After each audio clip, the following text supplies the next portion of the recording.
რა თქმა უნდა, ჩვენ ვიცით, რომ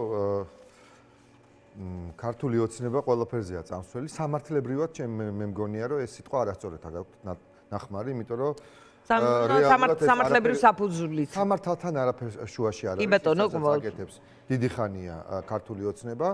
ისინი ფუთავენ ამას როგორც სამართალს, სინამდვილეში ეს არის ძალის დემონსტრირება და მეტი არაფერი. ჩვენ ველოდით და ველოდებით, რა თქმა უნდა, და დღეს განსაკუთრებით გაუცეს ჩვენ პარტიასთან დაკავშირებით ხაზი ამ ყველაფერს და თქვენს, რომ შეიძლება ჩვენი პარტიაც მოხვდეს ამ სიაში.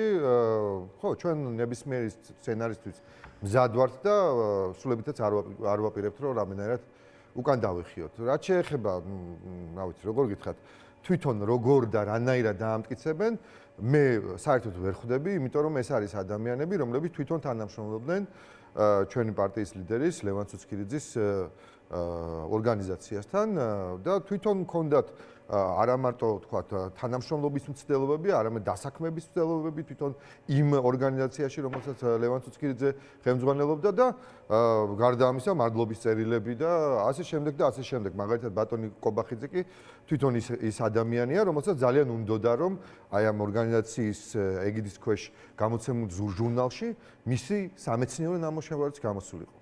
ანუ თქვენ ამას უყურებთ, რომ შეიძლება თქვენ არ შეგეხოთ, მაგრამ თუ შეეხება ალიანსის სხვა პარტიებს? არა, იცით რა არის, ჩვენ უკვე გავიგეთ, რომ ჩვენ უკვე გვეხებიან და თქვენს, რომ